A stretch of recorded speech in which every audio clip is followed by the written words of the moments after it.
This meeting is being recorded. All right, it's at 7:01. Should we get going before apparently it snows and we're. Let's call somebody right now. Potential snow. Let's go. All right, so once again, thank you for the time tonight. We have a couple hours to talk through actually some of the specific elements of the comprehensive plan. So, okay. No, you were just being informed. Oh, thank you. Appreciate that. Maybe we should just do a quick round of introductions. I think most people knows everybody, but just for people who are listening online, or just for the records as well, to make sure that you know everybody who's here. I'll start because I'm standing. My name is Alex Dupie. I'm with MIG. I'm the principal in charge and the project manager. Sue Garner with the MIG, and I am the deputy project manager. Kate Turtlow, planning manager, and leading it on the city side. Lance Bailey, I'm the community development director for the city. Kenny Bowman, City Council. Janelle Drews, Director of Monroe Chamber of Commerce. Peggy Nielsen, Library Manager for the Monroe Library. Brandy Blair, Planning Commission, City of Monroe. Jay Ball, planning commissioner. Tony Hawk, schmuck. I don't know any committee, so I guess. Don't use that. I was gonna use that, but I guess I can't. I'll be schmuck too. I can be my brother, schmuck. So go, we can still go. Cousin, not a brother. Okay, cousin schmuck. Carl Niemela, Economic Development Advisory Board, Monroe. James Harrigan, Community and Human Services Advisory Board, and in defense of Tony, he was a very valuable member of our board. So very Until they threw me off. That's another story. Jesse Robinson, Parks Board. Hannah, do you introduce yourself? Hannah, Planning Admin Assistant for the city. Well, Does all the work. she puts this all together and actually keeps us running. So there was some information sent out to you as a packet last week, some stuff we were still working through earlier today. So a lot of this is in front of you. We'll also step through it during the meeting tonight to gather your input. But I wanted to just talk through the agenda first to make sure that we're covering what we need to cover. If there's any additional items or elements that we need to cover within the agenda to make sure that we have that in there, and then we'll step into the agenda. So first, we'll do public comment here. If there's anybody online that wants to discuss anything within the project, we'll start there. And then we will go through specific elements that we talked about at the last advisory group meeting, just to bring everybody up to speed, to remind folks of where we were. And we were going to bring some of those elements back this evening. We've also been meeting with a number of folks, Planning Commission, various subcommittees, and so Kate will be able to provide some update on that as well too. We're going to talk about elements, each of the comprehensive plan elements we plan to bring to you over the next three meetings, or excuse me, this meeting, and then the next two meetings. We'll talk about that just to give you a heads up of kind of where things are going in terms of timing. But the main part of tonight is going to be focusing on some specific sections of the comprehensive plan. One is the introduction. The second is a series of revised guiding principles that we did a lot of work on during the last meeting. And then thirdly is to talk about the parks and recreation element, which is a little unique, but we'll get into that when we talk about that element.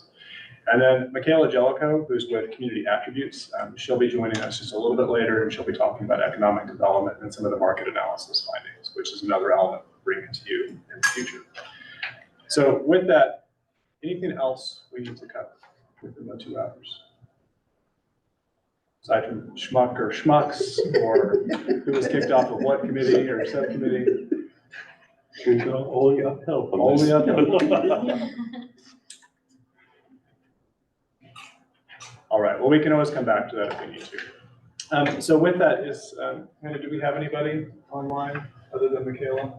We do have one member of the public. If you'd like, just raise your hand and I can give you the ability to speak.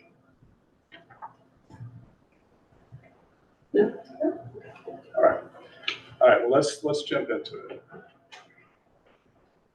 All right, so as I said, we'll do project updates. We'll talk about the element schedule, introductions, the Parks and Rec. We're actually going to go a little bit out of order. We're going to do guiding principles after those two. So I think they'll take a little bit more time. So we want to make sure we have enough time for that. And then we'll turn it over to Michaela for some updates on the market analysis and some of the things to be thinking about and the next steps. All right, so with that, let's talk about what we talked about last time. And you do have in your projects, in your packets, meeting summary from the last meeting. Just as a reminder, we stepped through a new outline for the comprehensive plan. As you remember, the current comprehensive plan is aligned. There are a number of goals right in the front, but that there isn't really specific elements aligning to goals. Like, for example, we don't have transportation or we don't have land use goals per se. We have just a series of policy statements that, from a usefulness standpoint, have been very challenging to actually implement. And so we talked about during our last meeting is actually reorganizing that to be much more element organized, where we have a series of goals, policies, and actions for each of the elements. So it's a different format and structure, but what you'll start to see with Parks and Rec tonight and others, that's the direction we're moving. And you'll see how that works. We also talked about the preliminary guiding principles. Those are new elements in chapter 2, which we'll spend some time on this evening again. We presented some preliminary guiding principles to you to get your input on. Those essentially replace the number of goals that you had within that section, really to align more the overall process and vision for the comprehensive plan and provide guidance for each of these elements. So we talked a lot about that, and we'll talk about it again tonight. And then we also talked about middle housing, and that's going to be another element that we'll bring into you, I believe, at the next meeting, which is getting into what are some of the new state requirements for that. We had a presentation from Anita, who's a city planner, to talk about what that means from both a zoning standpoint as well as some of the analysis that we have to do, primarily around income and the types of housing that we need to provide for those specific income bands. So that was more technical work. You'll see a lot more of that in the coming months, so as we get into implementation and that specific housing element. All right, so those were the major elements that we covered last time. So again, you have your notes there, summary notes. We'll talk more about the guiding principles here in just a moment to get your input again on that.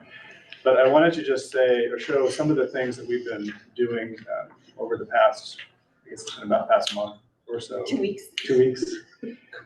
We met back in December, if you remember, so we had Christmas holidays and then we went back into this. So we've met with Planning Commission. We've also met with some of the subcommittees, Parks, EDAB, I believe, was for some of the market analysis. I believe Michaela presented some of that. Was that this year though? Or Was that last year? The initial, I feel like that was last year. That was last year.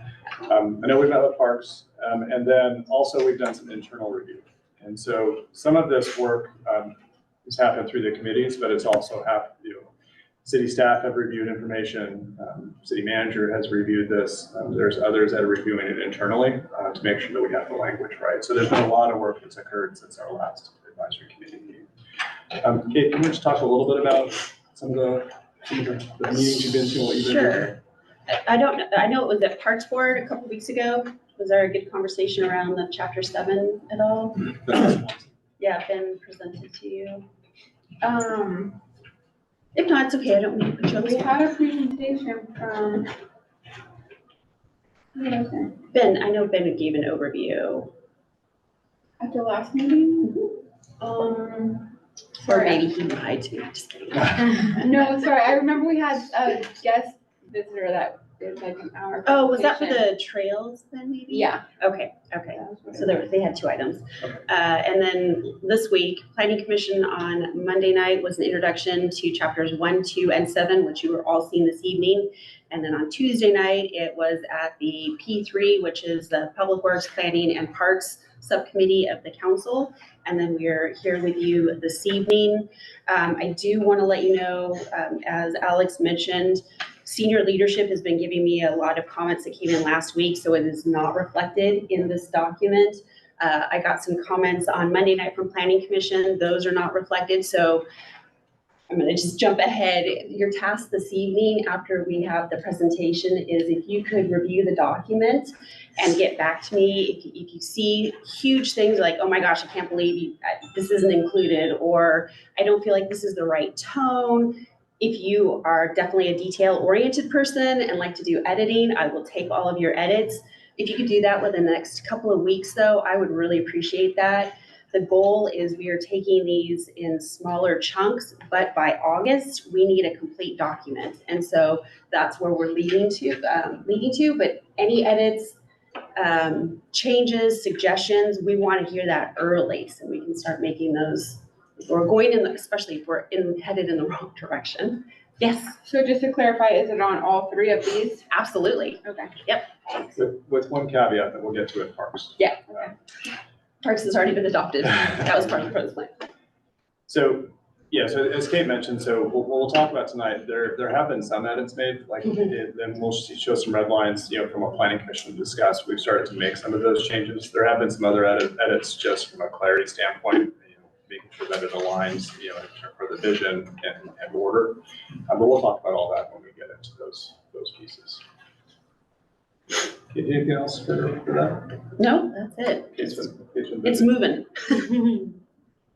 All right, so I just want to, and we'll come back to this, but I wanted to just remind you all for, in terms of schedule. So we're meeting tonight. This is CAC number 3, that we had a kickoff. We talked about land use the first time. Last meeting, we talked about those guiding principles and got into some of the housing discussion.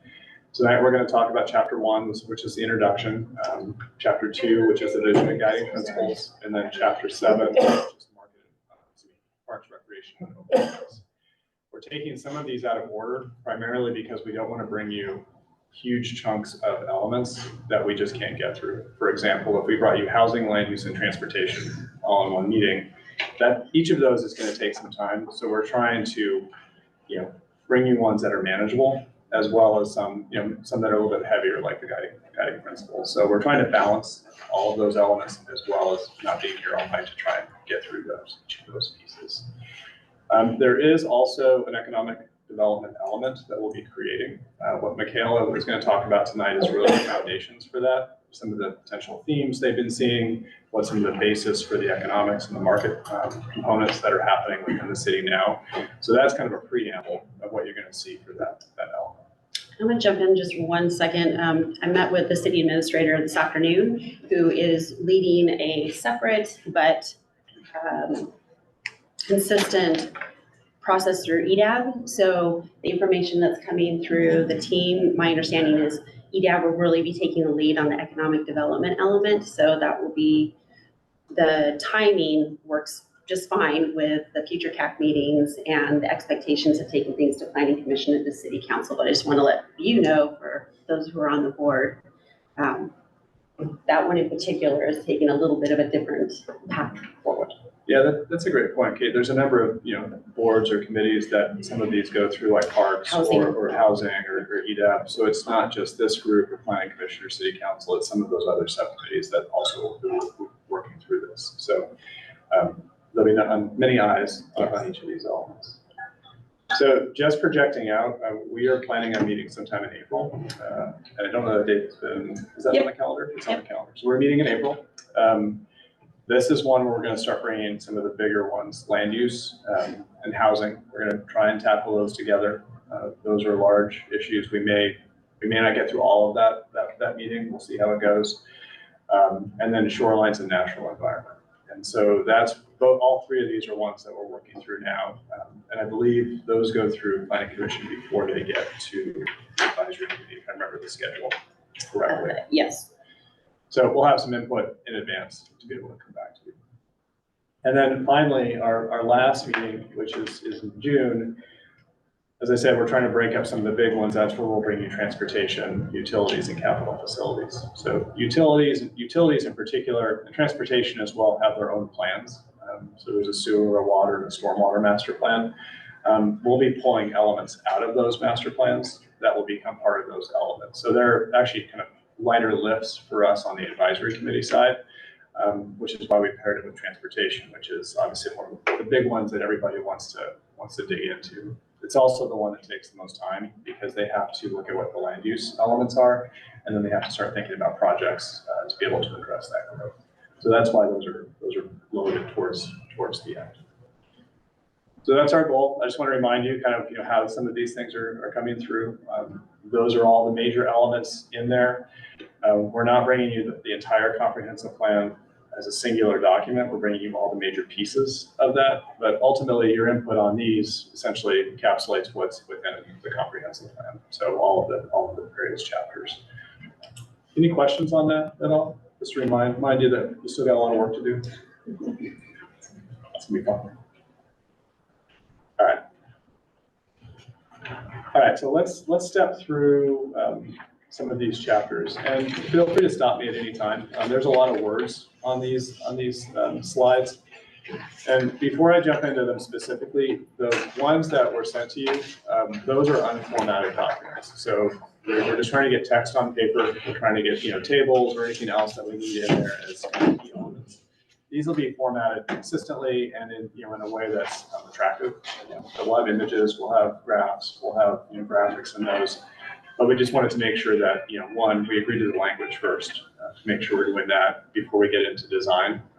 But also it's just easier to edit, as we, for this. So they'll continue to be more, we'll pretty them up as we get further out. So I just want to give you a heads up that it's not going to be, a 200-page novel without a single image. Nobody wants that. All right. So the introduction, this is very similar to what the outline is that we talked about at the last meeting.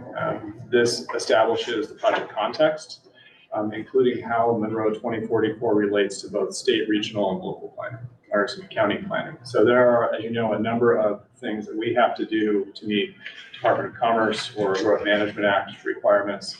Those trickle down to Puget Sound Regional Council, and those include their MPPs, which are their planning policies that we have to incorporate in some fashion, which trickle down to the county planning policies. So all of these elements are laid out within this section. There's not really anything, I guess, to report within this section other than that this provides the framework and the context for what it is we have to do. I think the key piece for this is that we keep it in plain language to the greatest degree practicable. These can get pretty kind of nerdy, for lack of a better term, and so we want to make sure that it's as accessible as possible. So just to clarify, if somebody were to pick up the comprehensive plan, this is the very first page that they would be reading, or is there, like title or whatever, but then this is like the very first step that they would read? Yeah, there may be an executive summary in front of that. There'll be other elements that you would see typically in front of the document, but this is the first substantive chapter that you would see. And so there's some language that's kind of framing what a comprehensive plan is right at the top of that. But, we try to get it down into kind of what this has to do, both from a community standpoint, but also from a regulatory standpoint. What are the specific things that we need to meet? So there'll be a number of graphics in there to be able to talk about that. But that is essentially the first entry point into the plan itself. Okay. Some of the other elements, and we'll talk about this about parks tonight, but there are a number of other plans that relate to the comprehensive plan. So parks and open space plan, transportation plan, water, sewer, stormwater, all of those are part of the comprehensive plan, but we're not adopting the entire plan as incorporated into the element. So we're not getting a 300-page utilities element. We're really just taking those policies from that. We do want to make it clear, though, that the comprehensive plan is the guiding document for all of those. And that's why we have the policies and action items that'll be specifically part of those. So we identify those plans early on. The other key element for this, I think particularly for this go around for comprehensive plan updates, is the development code. So as a reminder, the comprehensive plan is the vision and the future look from a land use standpoint. The development code is what you can do today. This is how you organize your regulatory structure. It's how you review plans and permits. So we want to make it clear that it's a series of nested documents that go through this. And so this framing chapter attempts to do that. We also want to have a large section here that discusses the public engagement process, what we did to get here, how many meetings we had, who showed up, different elements of the community that were part of this, to make sure that it's clear that we have been out in the community and will continue to do that, but that it's clear that this is a community-based document. It's not just us sitting around the table here developing this. And so we want to make sure we're showing that transparency as a part of it. So this is right front and center within that chapter.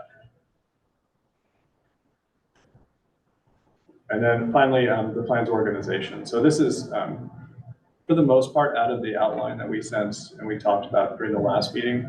It organizes, particularly because we're looking at a different structure than what we had for the 2015 plan. It identifies what a a goal, policy, and an action item is, but also what to expect within each of the elements, and what those relate to. So again, a general summary of what folks are getting into when they start to crack open it out. Oh, and maps and graphics will be out later. You'll see this for every chapter. just to let you know. That's all. So I'll stop there. Any questions at all? Again, this is very similar to what we had in the outline. We started to write this during, as a part of the last meeting. But does this generally make sense? Any key elements you think we're missing? This might be kind of a basic question, but like, who is the intended audience for this? That is a fantastic question. Councilmember Beaumont had that same thing. So it really is it's the community's document. So if you're trying to explain how we're going to get to this vision, it is from every level of the community to developers to your neighbors. If you're trying to explain, well, we are trying to look at different types of housing, or we need a park in this part of the community. This is why we need that. This is the story that you would be using, but it also provides the framework of planning is good. You should, in my opinion, you should do that because it helps you think of finances and replacement and how transportation works. But it also is required in Washington state law. And so this is telling that story of why it's important, but also how we're meeting the requirements. So it's pretty much anybody in the community, your high school government class, which we had a lot of fun there last year. Does that answer your question? So yeah, it's basically valuable for all community members just to understand kind of the direction that our city is intending to go, and it's, it's impact or influenced by community input.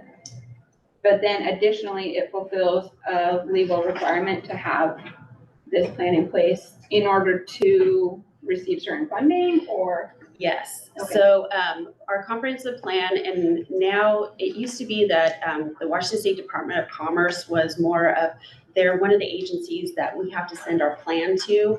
And it used to be that they would go through and make recommendations, but beginning now, moving forward, they actually have some regulatory authority saying that Monroe, in particular to our housing element, they have the authority to, I'm not quite sure how what their authority is to hold things back, but the biggest piece is this has to be certified by the Puget Sound Regional Council. They hold the money for grants. And so if we can't get certified, we don't get money, or we lose out on money opportunities that we use for transportation projects. I'm not sure how it affects the parks, because that's a different agency that does the funding, but public works projects, sewer, water, transportation, we have to get that certification to be eligible. Okay, that makes sense. And then what's the requirements for certification? We have a whole checklist that when we go through our comprehensive plan, we'll say some of the really big changes, as Alex has already alluded to, is the housing element. We now have to do, we have to show how we're going to accommodate a certain number of housing by economic levels. So people who are below, it's the median income, average median, income, but it's similar to, if you've heard of the poverty levels, it's kind of following that. So that's very new. A new requirement is also racial equity, and that passed last year. If we had policies historically, we have to show how we're starting to undo the harm. That's one of the new things. A lot of the Puget Sound Regional Council is really focusing on outreach. Are we hitting all of our community members? Because there are a lot of people who don't feel comfortable coming to a meeting here or city council, and so we need to be out in the public, and we have to prove that we went to all the different community members. So we have two checklists. We have one for the Department of Commerce, and then we have one for Puget Sound Regional Council, and we have to go line by line that this is how we met this goal, this is how we met this policy, this is how we are incorporating the population, housing, and employment targets that have been assigned to us through 2044. That makes sense that the requirements that they're checking for involve both making sure that you're meeting these new laws or guidelines, but then also assuring that you're involving the community in it, that it's like it's not just a small group of people making these choices. Yeah, and that's I would say the Puget Sound Regional Council has always had that in the vision for, and they cover King, Pierce, Kitsap, and Snohomish County. So it's the four counties. Their plans have always had involvement requirements, but the 2050, which is the current vision planning document, has a lot more. And there's a big emphasis on making sure that you're reaching your whole community. This is who you're planning for. And so early on in the process, actually before this group started, we went through and essentially did an audit of the existing comprehensive plan, all of the policies for language around equity. And there are some policies. Your policy framework is pretty good, but there are some things that we've identified that we want to consider. And so when you start to see the housing or land use or some of those other chapters, you'll see some discussion around language within those existing policies and recommendations from us to be able to address that. So there were very few, and Sue, you did the work on this. I remember correctly, there were very few policies that were kind of just concerning or questionable. And out of 200 and some policies, a handful, but there are some in there that, how they could be perceived or how they could be implemented, needed some additional clarity. So you'll see that when we bring back housing and land use and some of those other elements. Is that fair, Sue? Yeah. There was, I think in terms of equity and inclusive planning practices, the city of Monroe is doing really well. But yeah, there were, I think it was like half a dozen that were like, oh, we might want to think about this in terms of, interpretation, implementation, or even just like the words that we use could lead to implicit biases, and allowing for that during even the permitting process, or even just if you're using this document as a guiding, to guide decisions. So there was a little subjectivity to it as well. So we called all of those out and provided this very extensive audit. If I remember a few years ago, we did a deep dive and we were looking good. There was no, like some cities have found, like there were laws that Right. African-American people, blacks couldn't settle in certain areas, like way back, 100 years or so. 1960s. Yeah. Yeah. So we were very clean. I mean, Yeah. the worst thing is what you said, what might be perceived. It's not like they're not allowed. So that was good. Yeah, and so you'll see some of that, not tonight, because like with parks, we actually developed a parks plan for you. And so we went through a process already to be able to look at that. But some of the other elements, we'll talk about that as we get into it. The other piece, that's important for the comprehensive plan, it's everything that Kate mentioned, but it's also a decision-making document for city staff, planners, for city planning commission, for city council, to make decisions about land use or about transportation. It's also a great way to use as a foundation for grants, because if you have certain policies, like for parks, for example, or you're going after a streetscape project and you have these types of policies identified in your transportation or land use plan, that provides a foundation that you've already been doing the work. And so it's an important element for that, or document for that as well too. So it serves multiple functions. Our goal, I think, will be a goal throughout this process, is to make it in as plain of language as possible. There's certainly some technical elements that you'll see that you just can't quite get around, but we want to make this as digestible and as accessible as possible for a non-technical reader. Thanks for those clarity. Yeah. So any questions in the introduction? As Kate said, we don't need to take all comments tonight. We can Send them to me. Yeah, but just briefly, that's any questions or comments on the introduction section? I believe there's a history section in there. Chapter 2. Chapter 2. Yeah. All right, well, we can come back to that. So I'm gonna jump ahead here just for a second to talk about parks. And the reason why we're gonna talk about parks is because it's kind of a special document. So we do a comprehensive plan update every 10 years. Parks is on, I believe, a 6-year cycle. So they're required by the state to update the Parks and Recreation Plan. So they update it at a different cycle than we do for the comp plan. Generally speaking, they try to do it as close as possible when they're doing their comprehensive plan updates, because it often means that policies change, goals change, and so it's a way to kind of navigate that. The Parks and Recreation Plan, as Kate said, was adopted in 2022, so it's pretty new. Went through pretty extensive public engagement and analysis process. It's a big document, and so the recommendation here is to bring in those goals, policies, and actions, directly into the plan. And so I think there's a question on, how do we do that? But for the Chapter 7 that was sent out to you, that's the full list of goals, policies, and actions. And you'll see that there's not a numbering system in there yet because we haven't decided exactly how we're going to number everything, but you can see the hierarchy for that. So there is a couple changes just that's happened because things change. There's a couple properties downtown that the city has acquired. So that's something that we'll have to update both the parks plan and the comprehensive plan in terms of future spaces. So that will be added to that element. And then the key piece for this, this gets to that broader question of how the policy framework was developed in 2015 versus today, is that you have policies that could affect, or they're kind of identified in a bunch of different elements, but realistically they're applied just to one or two elements. Like there's a ton of park stuff that is really just your parks element, but it's identified elsewhere. So we've gone through all of your policies and started to break them out by primary element. Anything that's identified as a park goal or policy will be evaluated and likely will be replaced with the current parks plan goals and policies and actions, which to be honest is a much more extensive list of goals and policies than you have in the current comprehensive plan now. And it's more up to date as well as vetted by both decision makers as well as the community. So I'm not going to step through all of them because there's about 100, I think, if you start to add that up.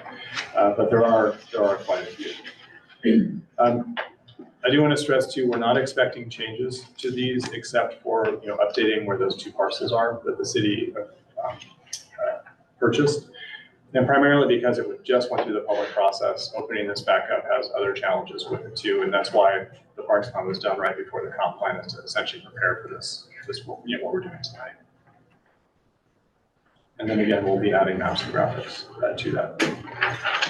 So I'm going to share, there's several goals within the Parks Plan that I'll touch on because I think it's important to, before we get into the guiding principles, to show what the Parks Plan covers. But before I do that, are any questions at all about Chapter 7, which is the Parks Plan element? Randy? 2 questions. First one is, I think you said this, but I just want clarification. So the current comp plan for parks is going to be looked at, and just in case there was something in it that is not in here, there's a possibility that it would be added. So what we are looking to do is a number of the parks policies within the existing comp plan are outdated or are similar to what's within the existing parks comprehensive plan itself, Parks and Rec open space plan. So our goal would be to replace anything within the existing comprehensive plan with what's in the parks plan, essentially to align the two documents. So pretty much, yeah, you're going to be able to X out most everything on there. And if you find something that cannot be X'd out, then it's a conversation or just say, do we still need this? Or did I miss that it really is covered? Okay. Yeah, exactly. And then the other thing, I think you said that there will be 0 edits to the actions and policies and goals that are already in here, or is there a possibility of some edits? So what I saw, there was a few things that maybe while they're in the pros plan, it makes more sense, but in here, it's it won't call out what property we're talking about. And so then it almost seems like at least that the acronym of the park that they're talking about should be added back. And so little edits like that.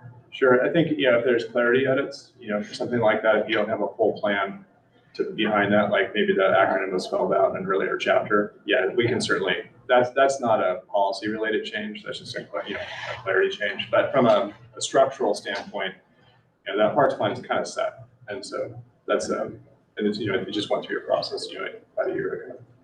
Thank you. Any other questions about that? All right, well, let me just share some of the goals. And there's a few goals within the plan that I wanted to just talk through because I think they relate actually really well to the policy framework, or the guiding principles that we stepped through at the last meeting, and we'll talk about it in just a moment. But well stewarded parks, stewarded means, it's well cared for. I'm not quite sure why parks planners always use stewarded, but it's a cared for park system. I don't know why they use that. But it's basically manage, maintain, and revitalize parks, facilities, and natural resources to support safe, attractive, inclusive, engaging recreation and green space. That's not word for word, but that's very similar to what we talked about in one of our guiding principles around kind of being connected to nature, but also having safe and accessible spaces throughout the community. So again, these are specific to the Parks and Rec open space plan, but I think very well aligned with the guiding principles that we have. Vibrant riverfront, enhanced parks, recreation amenities, and trails along the Skykomish River to create a welcoming riverfront system that supports local use and recreation tourism. That's a pretty specific policy, but it's also one I think is again aligned with some of the trails discussion that we have in the guiding principles. And it makes sense. It's a parks plan, so they're going to get a little more specific in their goal statements. The third one is outdoor recreation hub. Provide unique and inclusive amenities that attract residents and visitors to Monroe's outdoor opportunities, activities, and events. This gets to actually a similar principle that we had around economic development and having open spaces that's attractive both to current residents and businesses, but also being a draw for people around the region. Just a couple more. Develop park access, develop parks and remove barriers to ensure residents have equitable access to open spaces and recreation opportunities within walking or biking distance from home. That is very similar to our guiding principle around access. And we spent a lot of time at the last meeting talking about what that means. So this is one that I think, specific to parks and trails, connectivity, kind of encapsulates that guiding principle as well too. And I believe the fifth one is connectivity. Provide an interconnected network of multi-use trails, walkways, bikeways connecting city and regional destinations. That is actually going to be part of the transportation element that we're working through, so that's great guidance. But it's also one that we talk about in the guiding principles about connectivity without necessarily getting your car. I think those are the ones. So those are the five goals that really lay out within the Parks and Rec open space plan, the policies and actions below it. I just wanted to share these because as I was reading these, we cover a lot of this work already more broadly within the comprehensive plan and the guiding principles. So I think it's nice that we don't have to go back and try and realign, if you will, what you have already in recently adopted documents. So just want to share that. If you have any questions on either of those, or any thoughts, because I think it's good kind of feed information as we get into those guiding principles to make sure we have the language right. So. Yeah, it probably doesn't, it's kind of related to parks. I live in the old part of town for the last 25 years. And then one thing I noticed is there's less trees all the time. And so it might be more transportation, but having a program in the old part of town to get trees planted along the streets. I mean, you talk about walking to the park. Well, if it's a shady sidewalk, it's more inviting to walk to the park than on a sunny day than if you're in the sun the whole time. And I don't know if that's transportation or parks, but or public works, but I'll let you guys figure that out. It could be a combination of both. And it's interesting you bring that up because we're not doing this here, but by 2029, the ecology or commerce, I forget, for the climate. It's commerce. It's commerce. Yeah. They, for their Parks and Rec open space plan, they actually require a tree canopy study. And so that's actually becoming part. We didn't have to do it here because it wasn't part of the requirements, but by 2029. It will be. It's something we'll have to do. Yeah, because I noticed once in a while we redo the sewers and they redo the whole street at the same time. And they just did Powell Street between Sam's and South Kelsey. So they planted nice grass between the sidewalk and the street, one tree. There was no discussion of the tree.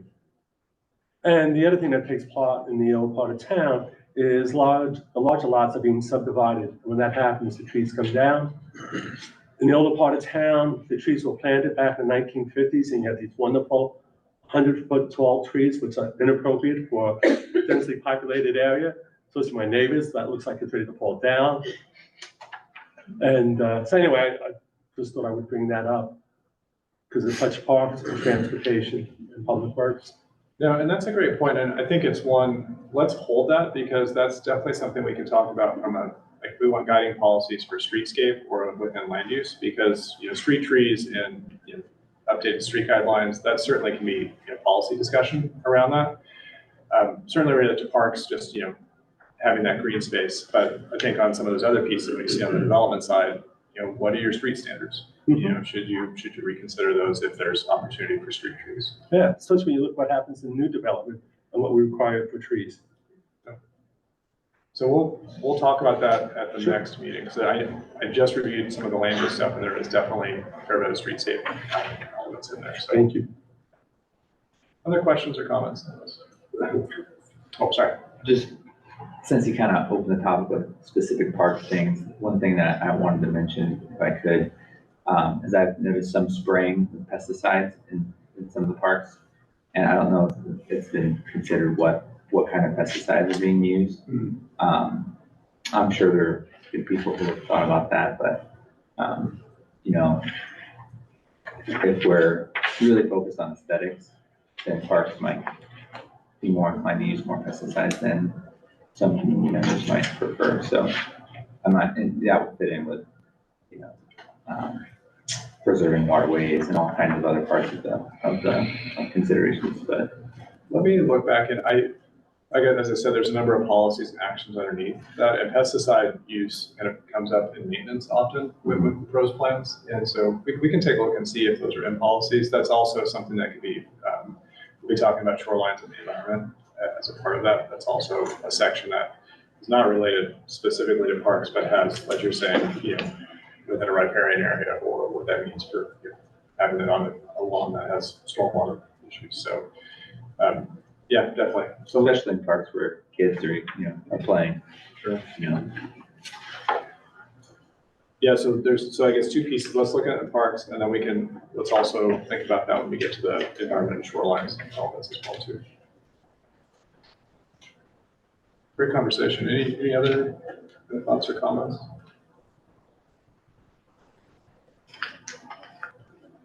All right. So let's get into the meat of stuff. And so we wanted to bring you back on the vision and guiding principles. So if you remember, we presented these to you at the last advisory group meeting. We did a lot of edits through these. This has also been one that, as Kate said, has gone through staff after that. It's gone through some senior leadership edits. It's been through planning commission as of Monday.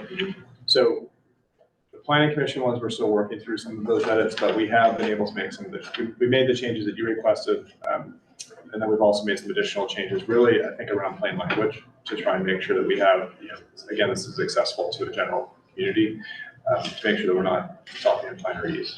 So what I'd like to do is step through each of these and just confirm these with you, see if there are any additional changes. We'll do the best we can to talk about what happened last time during our meeting, as well as, Kate, you know, maybe the conversation you had in the meetings that you went to.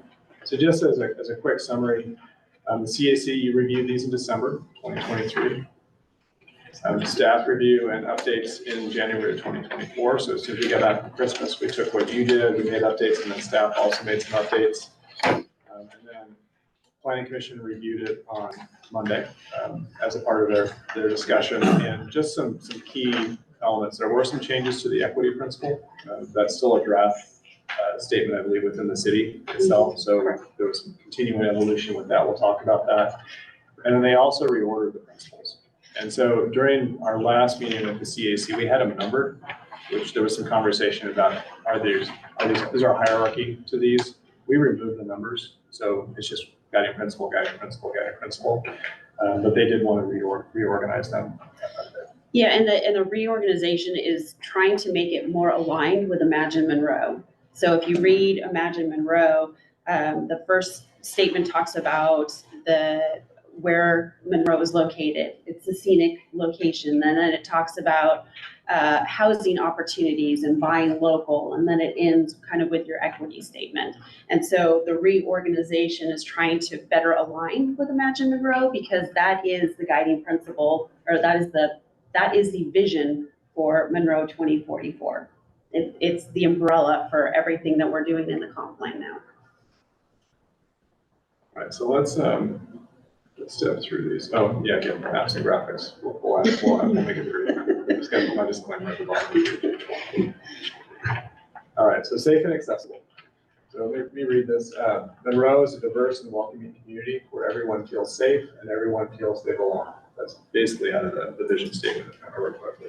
We aspire for all residents, employers, employees, and visitors to have access to safe, dependable, and efficient services and multimodal transportation options. This also includes access to parks, schools, healthcare, police, and fire services. Community services are located in areas that are accessible to everyone in the community. So that gets to some of those parks goals that we were talking about: accessibility to parks, trails, non-auto uses. This is more broad, of course, because we're talking about a number of elements, not just parks. But this was one, I don't know if we had a ton of changes at the last advisory group meeting, but there was some wordsmithing here and there to make sure we had the language correct. So I'll give you a second to review that and see what you think, if we're missing or should be adjusting anything.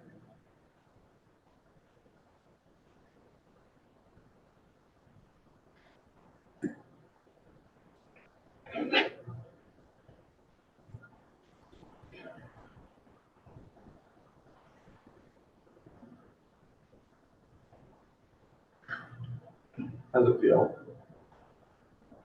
Better. Feel okay?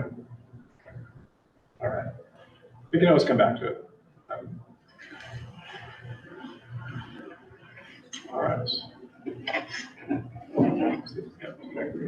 All right, the next one, connected and active. Monroe is a community of neighborhoods where people of all abilities can access services, parks, and community gathering spaces through a variety of travel options. Safe and inviting walking and bicycle facilities provide access to our locally owned businesses and neighborhood gathering spaces, and encourage people to take advantage of the outdoor amenities in Monroe without needing a vehicle. So again, this focuses on bike ped, even transit, not having to get every place by a car. If I remember correctly, we had some language change or discussion around that first sentence on abilities, kind of how we had that. So we did make some of the language changes on that, but overall, I think they were pretty minor within this principle. So again, I'll give you a minute to sit with this if you have questions. Second sentence seems really Long. I know, it's just reading that. Two I'd sentences. rather take 2 breaths. Yeah. We can break that up. I also find the phrase walking and bicycling facilities odd. Are we talking about a building in which one bicycles? Just the phrasing. Maybe. I agree. Yeah, it's So- odd. So that might be a Plannerese word where we're talking about sidewalks and bike lanes. We can make that more clear. Yeah, Sidewalks and bike lanes. So, yeah, and if any of this language, you're our lens often too. We try to be clear, but sometimes we just write in, that language that we. Planning language, yes. Planning language, so, We need to translate, you need us to translate. Yes. and that's a perfect example, like, what are you talking about? So break up that sentence maybe. Yeah. It is a mouthful. Lots of ands. Be more clear about walking and biking. It's not a building, it's It could just be as sidewalks and simple bike as, lanes. as ending it at gathering spaces, period, remove the and just say encourage people to take advantage, or we encourage people to take advantage. Yeah. People are Yes. encouraged to take advantage of the outdoor amenities in Monroe that we're moving also. Yeah. Simple. No, that's great. Great. The other thing about connected, that we heard a lot from the community feedback is that they want the connectivity of neighborhoods to each other. And like, this doesn't, quite talk about that. It kind of overlaps a little bit because we're talking about safe walking and biking, and we had also just said that, and safe and accessible. And so the connected in Imagine Monroe was to talk about people being connected to each other, like through relationships, and then also physically connected to be able to easily get from one place to another through either through neighborhoods. Sometimes right now we have like nodes where it's like you either have some dead end streets or people are talking about trying to be able to get through connectivity through neighborhoods together. I don't know how to explain that any better, but hopefully it's making sense. So connected has a double meaning in Imagine Monroe, and I think it doesn't quite have it in here yet. Okay, thank you. We can do more work on that. That makes sense. Any other thoughts or comments on this one? I just thought for facilities, you could say routes, maybe. Get rid of facilities. Seconded, it sounds like.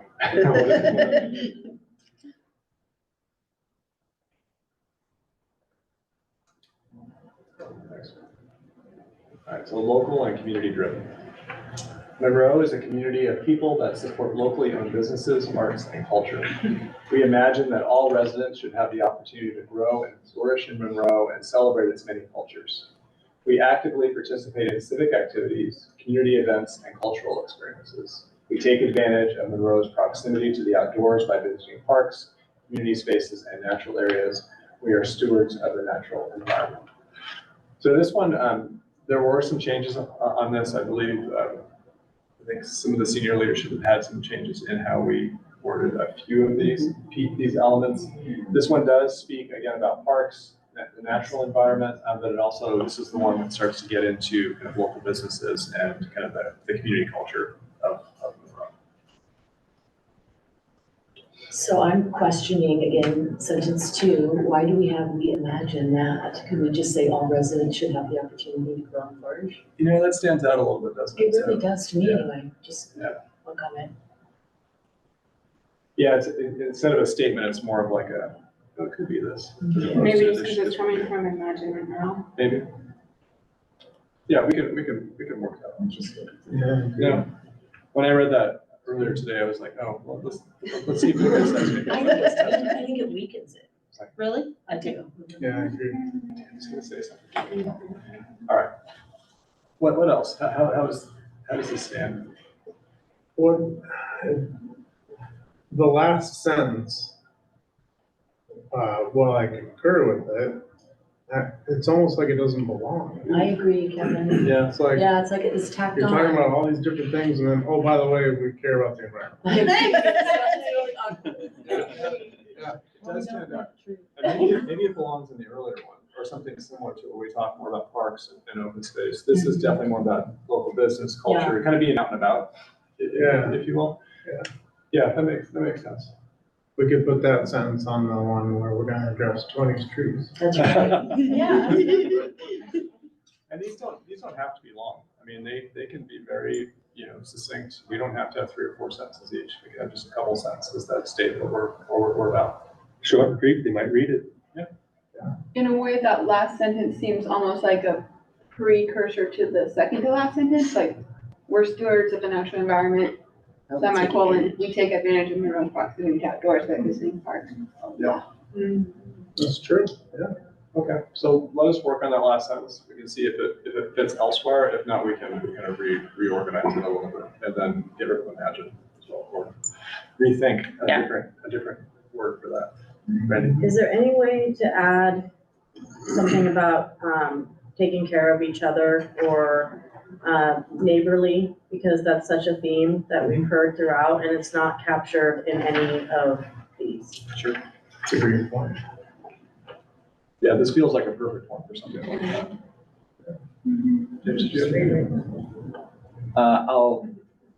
I don't wanna distract him with that. I didn't quite catch what she said, so I'm trying to. I said if we could find a way to add in like the taking care of each other or the neighborly, that's a term that we've been hearing a lot and it was one of the most popular on the survey for Imagine Monroe, is that people want to continue to think of Monroe as friendly and neighborly. And part of that means like if your neighbor's having trouble, you help them out. And how do we grow and flourish as people? By our interaction with other people. That's how we really grow. Yeah, this feels like a good one to be able to incorporate some of that, because you are talking about those kind of community events or community, just, kind of bumping into somebody going to the store.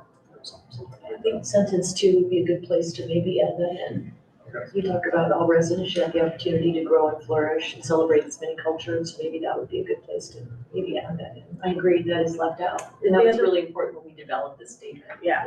The other word that was used a lot is like relationships. So either neighborly maybe sounds a little too, I don't know, small or something, but I think it's called out by the word relationships, I think might be in Imagine Monroe that's supposed to talk about that. Okay, so we can use Imagine Monroe as the base and see and try to build some of that into that.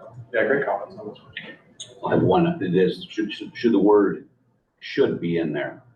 We imagine that all residents have the opportunity, why is should in there? Yeah, I think what Tammy, you were saying is like make that more of a declarative statement as Gotcha. opposed to something that's a little soft, so we can strengthen that. I have my comment now. And I agree. I mean, personally feel like that neighborliness is the most important thing, at least for me. And so one suggestion might be, is right in that first sentence saying for the community, people must support each other, including, and then Through. as an example, we try to shop locally and support. Yeah. That makes sense. I was gonna mention, and I don't like making critiques without a good alternative, but we take advantage of phrase, just something about that phrase feels like Yes, I underline that. we just kind of, it's like, and almost implies that you're Exploding. exploiting. There's a negative Right. connotation. So Yeah. I don't know if anybody else has that kind of vibe with that particular set of words, but Sounds like, yeah, so it has more of a negative connotation. a little bit. More like appreciate or enjoy. So I enjoy. can't find the word, but I'm sure somebody else can. Enjoy, utilize, yeah. Yeah. It's a really good one, I agree. Any other comments on this one? It's a great conversation. Yeah, I think this will definitely tighten it up. I think make it a little more succinct as well too. Yeah, so for a specific one, after community events and cultural experiences, that could say strengthening our relationships, our community relationships or something. That would be a couple of words that would do what I was hoping. That's good, yeah. And one benefit of recording this is that we actually do go back and listen to the conversation. Sounds like we're not taking that. Two stating those, but, all right, let's get into the last. And then, Oh, sorry. can we go back to the last one, because I have just one quick suggestion. I think it was Brandy's point again, is maybe Monroe is a community of interconnected neighborhoods. Oh. That gets to your comment about, yeah. That gets that done. Nice. Or network. With one word. I think network is the word I would think of, but I think interconnected might be, I think that's Less wrong nerdy. because it has the word connected in it. We're all about Inter. connect. yeah, Interconnectivity. yeah, I mean, Yeah, that's good. Sounds like we have consensus on it. No, that's great. That solves Randy's question. Yes. I think they're good. All right, so we have just a couple more. So affordable and diverse housing. So we talked a lot about this one at the last time. So we made quite a few changes to this principle. We've been thinking about this as we've been developing the housing element too, because this is one that, directly affects or guides, what we have within that specific element. But so let me read it and see what you think. Monroe represents a wide range of incomes and housing needs. Our housing options are accessible to people of different ages, abilities, and household structure. A person's housing needs often change over time. Monroe's housing choices allow people to find housing that meets their needs and lifestyle. Yeah, here it is, the semicolon. Housing options include emergency shelters, temporary dwellings, accessory dwelling units, apartments, townhomes, and condominiums, and detached houses with yards. Everyone has a place to call home in Monroe. So some of the questions about this, I think last time, were how we were describing housing within there and who has access to that. So we tried to modify that language to be a little bit different. We also, I believe, we were talking about accessibility was both from a physical standpoint as well as an economic standpoint. So we try to build that in there as well too. So anything else? It's kind of long. And so I always like, I have this, the most important statement, the strongest statement up front. So take the last sentence and put it in the front. Everyone has a place to call home in Monroe. And then if someone has the time, they can read the rest. I think that's just a great general statement for all of these, right? Just make sure we have the key statement as the front sentence. It's very long, I think it needs to be knocked out like. I would suggest finessing the second sentence, instead of having a person's housing needs often change over time. Nix that and then add a little bit onto the end of the sentence saying, allow for people to find housing that meets their needs and lifestyle at any stage. Or something that flows a little bit.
I think, like, the idea in my mind is you want to be able to grow up as a child here and for your whole lifespan until you're put in a nursing home or you pass away, there is a place in Monroe for you anywhere on that span.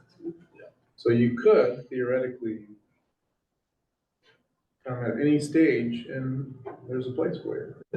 All right, we're good here?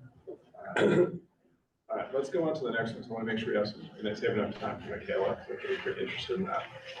So the equity statement, we did a fair bit of work on this one as well too. And so I'm showing this, one, the red line was a discussion with the planning commission. So the other elements is that, and Tony discussed in the earlier comments, it's really long. And so we've tried to break it out to be a little bit more approachable because it, not just one big paragraph. So we made some changes in the structure.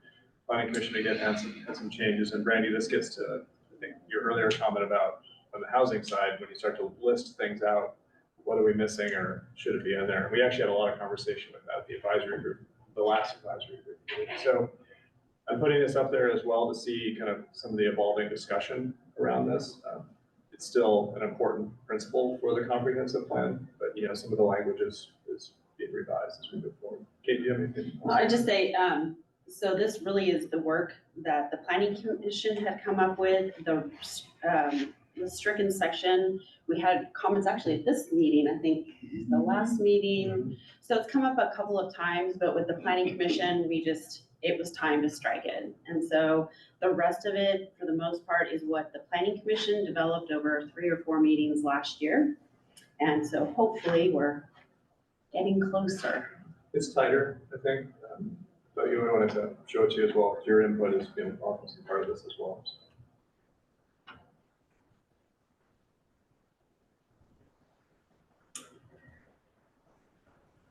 A couple of things that I see in the second, well, I guess it would be the third graph. It's a little wordy and a little formal. Equity is the principle by which. 4 lines down, equity shall be incorporated. It sounds very, very much like legalese. And if our intent here is to have a sort of conversational feel with this copy and have anyone be able to pick it up and really feel like they understand it, that's a barrier to me. Yeah, this is an interesting one because there's, again, not a separate process, but a parallel process to be able to develop this. So we can certainly look at some of that language, and I think, what planning commission would want to come back. Sure. Yeah, no, this is gonna be talked about and. I just say is. Tammy, we're tasked with coming up with a definition of equity. And so if it reads a little bit like a definition, that's the reason. Got it. Okay. And I appreciate all the work you've been doing. I really do. This is a ton of work and everyone working together. Yeah, so thank you, Jane. Well, since we have a couple of planning commissioners, is there other comment from the meeting on the discussion about this? I would just say if we can, I know council still has to approve the definition. Whatever the definition becomes, it seems like that should probably go here, just to be consistent. Like how when Imagine Monroe finally got done, it's just done and nobody edits it. And if we could just finally figure out what this is gonna be, and the same thing, it just doesn't get edited anymore. That is, we totally agree, because that's one reason why we put it in here is that this is it's a foundational definition that the city will use, not just the comp plan, but, the comp plan is the big, the big city document. And so it's important to have it here. So whatever wordsmithing we can do to speed that process or, make that process go smoothly, we're certainly here for it. James, you have I was just gonna say, I do like the stricture. I think invariably, if you try to hit everything, you will miss something.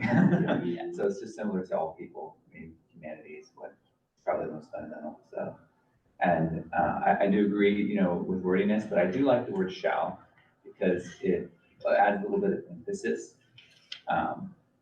Whereas this is not, it almost takes it from this is a definition, but it's also that word kind of changes it into an imperative for us to actually follow.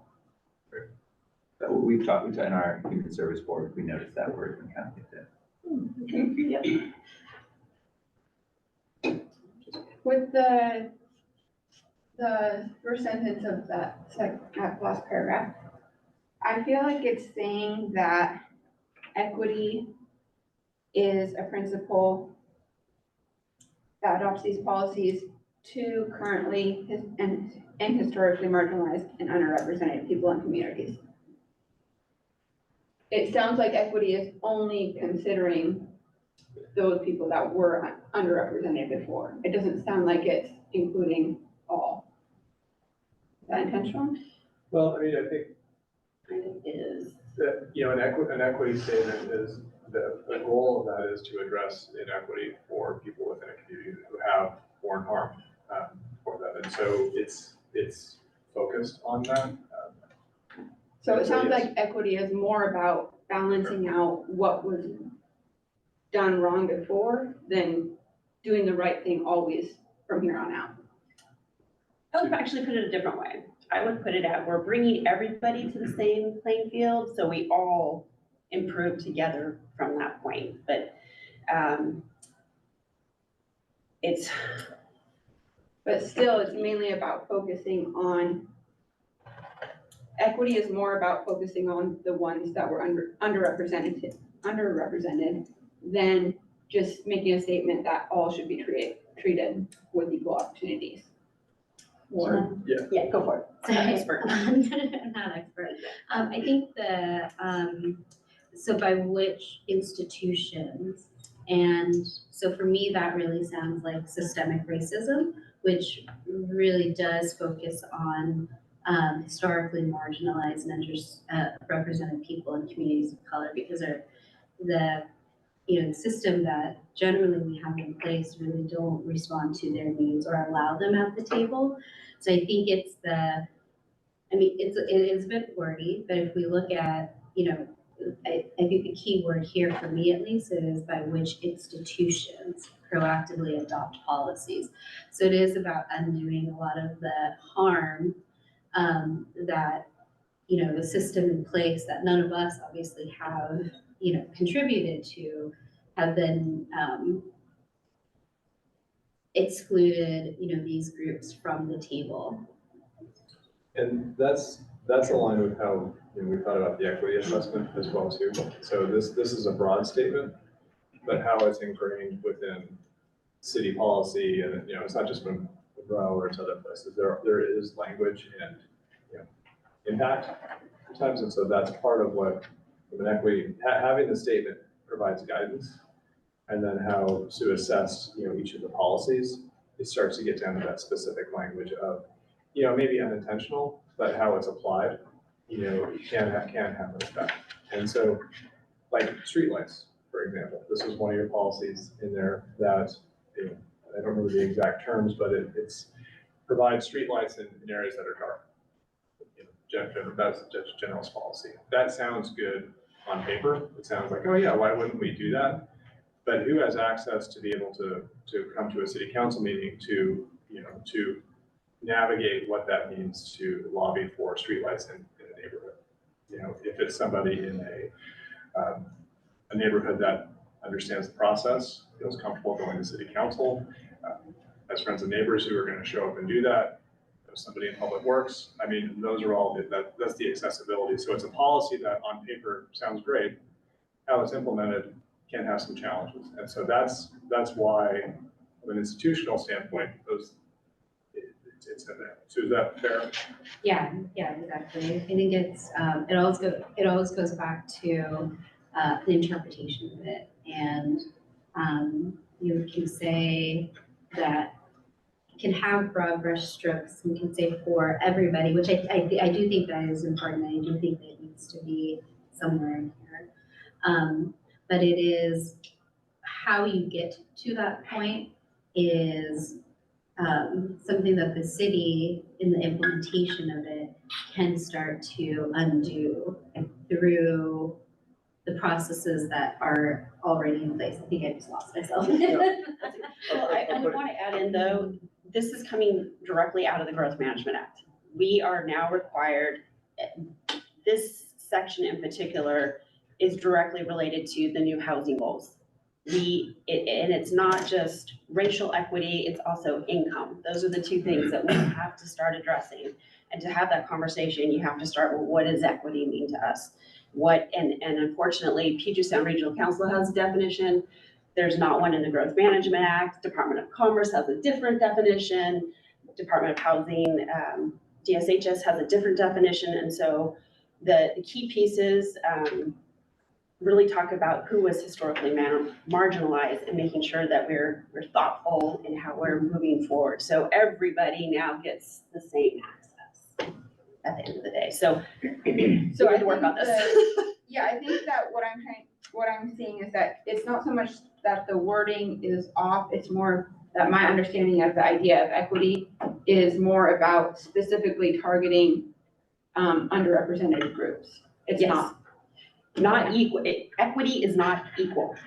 It's acknowledging that not everybody is starting at an equal platform. It's trying to bring those up, exactly how you mentioned, bring them up to the same playing field. So then from that point, we all get to enjoy the same benefits and opportunities. I think it might be important to, with the concept of equity, while I value doing what is necessary to bring everyone up to equal playing field, I think it's important to acknowledge that that's the goal, is to have everything be accessible to everyone. Like, even if it said decision-making processes to everyone, particularly currently and historically marginalized and underrepresented people and communities. That's really good. It is plain language, so I understand. Yeah, we made it way too complicated. I will validate that what you're saying when you read it like you are right now, it does appear to not say everyone. And so if there is still suggestion time to go to council, adding the words that she just mentioned, and then, exactly how she said with the historically marginalized emphasis on that. I know that when originally planning was finished with this document, we had said that if you take each sentence apart, then it felt like it did represent different things. But when you said it all, when you kept it all together, it was clear that it was everyone with an emphasis on the equity for historically marginalized and underrepresented people. So I don't know how much different it is from that, or if we're just remembering it different with all the work that went into it. But I know the goal was to ensure that it was clear that it means everyone with that emphasis. So, and right now it's not reading that way when you read that sentence. So this particular principle is going on as a parallel track for this. And, so what I would suggest is that you have to tell you the question or comment. No, go ahead.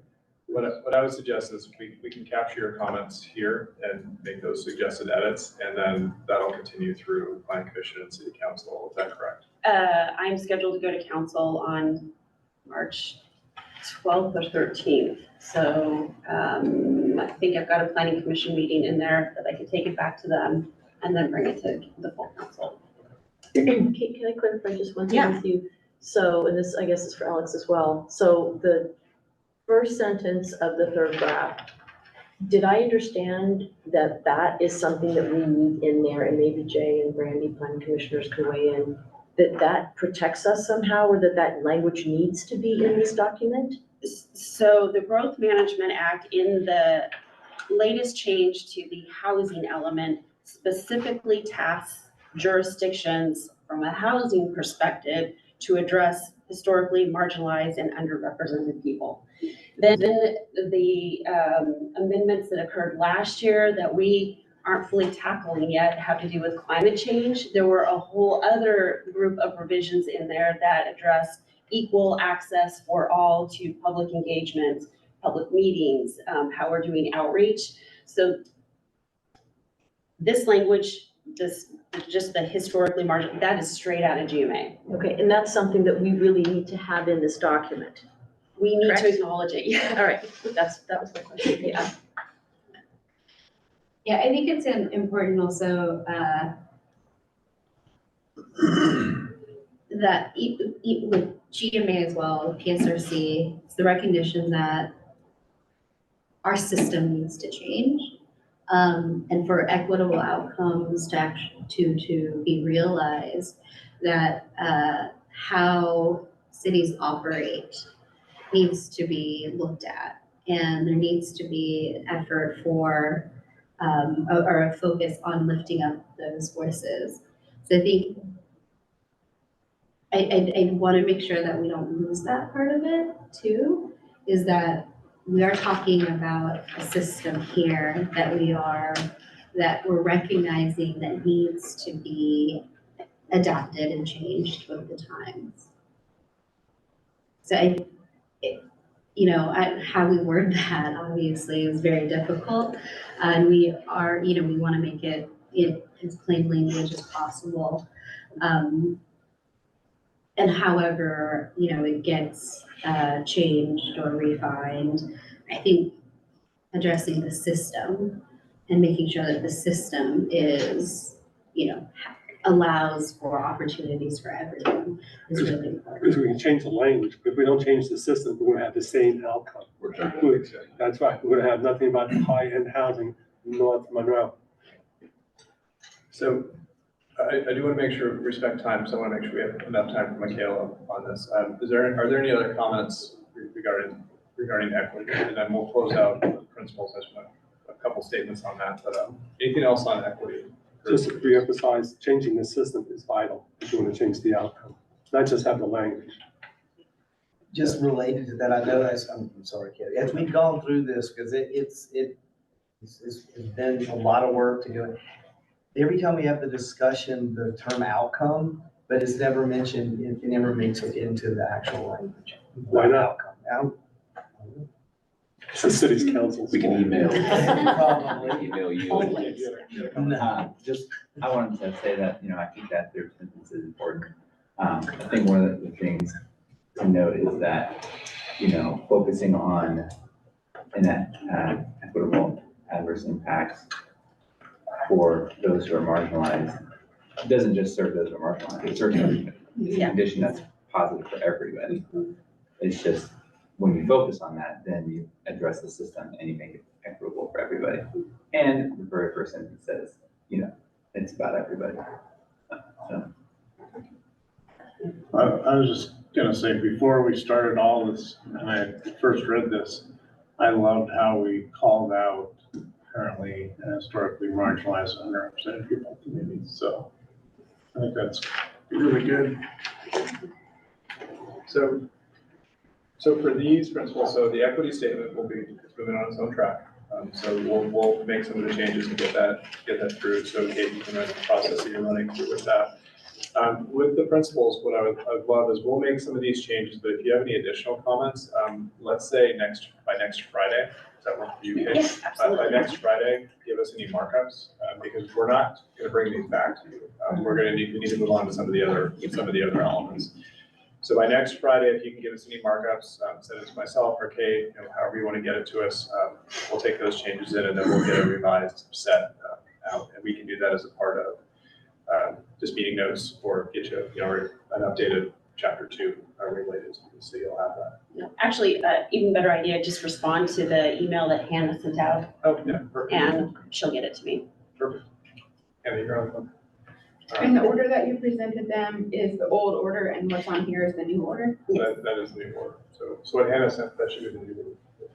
Yes, that's the new order. Thank you. We'll make it the right order. Yeah. Just worry about the text. So yes, next Friday, that works, send them to Hannah, and then we'll incorporate those and get them into the systems. All right. What's next Friday? March 8th? 7. Thank you. So, thank you. All right. Sorry, today's Thursday, that's right. Oh, leap year, leap day. Leap day. Oh, man. There's like a whole history with leap year right now. I mean, not just, Our season's moving up, I just learned that today. Oh my gosh. Are we good? We're good. All right, let's talk about economic development. Okay, I'll Dig turn it over to in. you. Thanks, Alex. Good evening, everyone. I'm Michaela Jellicoe. I'm a senior economist with Community Attributes, and we are working on the economic development element. So as Alex mentioned, I'm going to just give you a little preview into the themes and some of our thoughts on strategy. So our process starts with a thorough review, and you'll see that reflected in some of the themes and subsequent slides. We looked at previous economic development element, our own current conditions analysis, Imagine Monroe, and a whole bunch of the ongoing work that the MIG team has been working on. And then that results in a process where we look through some high-level themes and distill that down into goals, strategies, and then actions to achieve those strategies.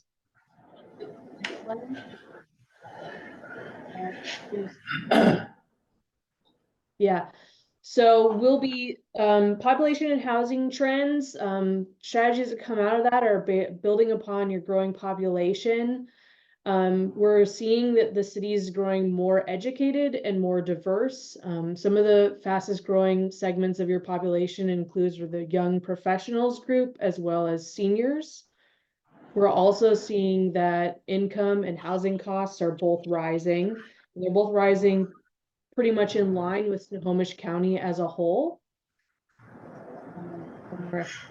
And as a result, we're also seeing demand for more varied and affordable types of housing. And as you can see, a lot of the themes and strategies that we talk about in economic development sort of cross over with a lot of the other elements that we'll be talking about. So we'll work in close coordination with the MIG to make sure that the economic themes and goals and strategies are unique. But things like housing and quality of life are all important aspects for economic development as well. Next slide.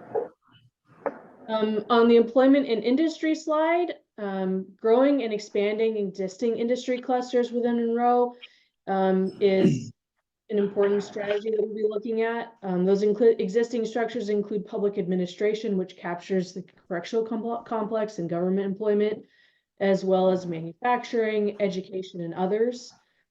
Public administration is the largest industry in Monroe currently, but manufacturing also presents opportunities for growth. It might be a little bit lagging behind as a percentage of your total employment compared to the Snohomish County as a whole, which suggests some opportunity for growth in Monroe. We'll also be looking at strategies for asset-based economic development, which is focused on growing the local economy by building on your existing resources, such as your hospital, light industry, the fairgrounds. So we'll be looking into those kinds of strategies. Next slide.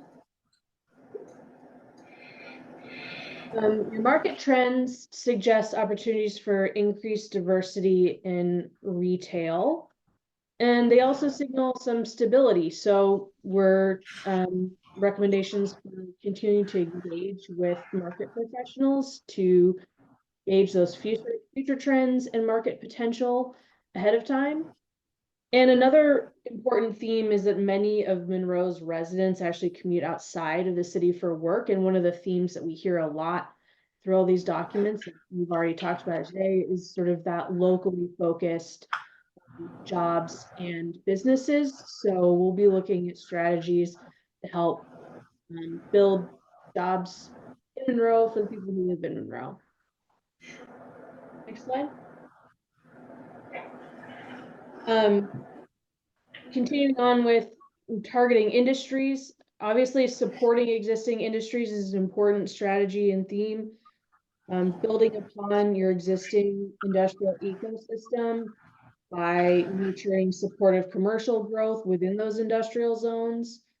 And then once again, fresh emphasis on prioritizing small local businesses.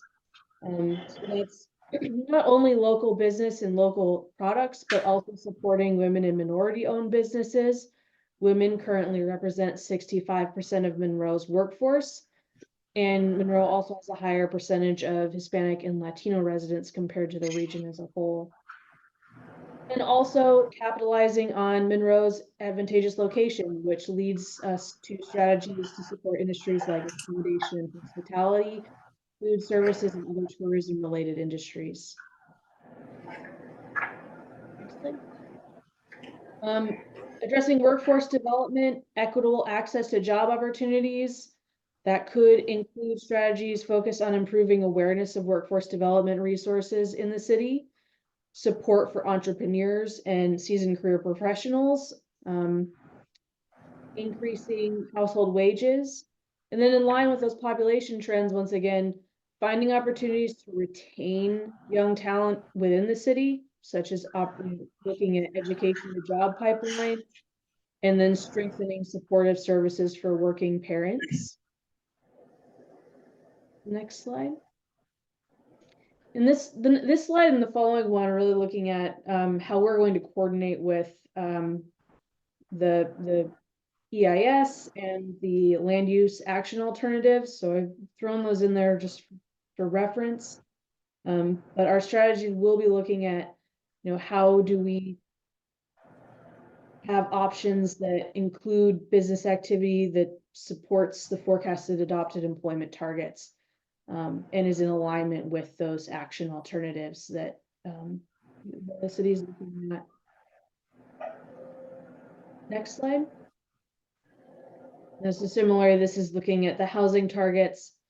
So we'll be looking at strategies that balance preservation and growth to help meet those growth targets. And then also, I think we've already heard a little bit about this in the vision statement that you guys have been talking about already today, but compact walkable spaces in certain areas of Monroe, related to encouraging economic growth. Next slide. I just add, Mikhail, before you jump to the next slide, part of what Kate said from the housing standpoint, we need to look at housing by income band, so 0 to 30, 30 to 50, 50 to 80. So we actually have to get a little bit more granular in how we look at housing, which is new this go around. It used to just be, you had to put in 3,000 units, didn't really matter what it was. Now we actually have to look at what are the specific development types that could theoretically accommodate those types of uses. And so, not surprisingly, Commerce has given some guidance on what this is, but lower income bands are apartments, and then higher income bands could be detached units. But I think the key piece for this and how this ties to some of the work Michaela is doing is, what does that actually mean and how do you do that? And so, because you can zone it all you want, but is there a policy that you need to think about from how do you actually get some of that stuff on the ground? So it doesn't mean the city has to build it, you just have to figure out how to do it. How to motivate people to do it. How to motivate people, especially at those lower income bands, because that's just very hard to construct. Unless you have you're a nonprofit developer, you have land. So sorry, Mikhail, I didn't mean to jump in. No, that's all right. That's great. We love talking about housing, but I'm trying to keep us focused on economic development since that's kind of what we're doing. But obviously, what you'll be seeing from us is a sort of holistic view about economic development, and how all of these things, housing and parks and natural spaces, can be used also as drivers for economic development. Next slide. So on that same vein, another theme that we've identified are city attractions, quality of life, and identity. So looking at Monroe as a safe and supportive city with activities and amenities for all ages, so that lends itself on our work to include strategies related to entertainment, gathering spaces, diverse commercial offerings, neighborhood commercial, access to multimodal transportation, and then branding and marketing Monroe's identity to attract people, workforce, and businesses. Addressing quality of life issues through transportation, public safety, and the importance of placemaking. And then also targeted development and vibrant spaces. So another theme that we've seen is that downtown has been identified as a focal point for multi-use development, amenities and activities, gathering spaces, and driving small and local businesses. So we'll be looking at strategies and actions that are focused on downtown. And we're also seeing through the public engagement support for mixed use development in areas like downtown, along Main Street, and North Kelsey area.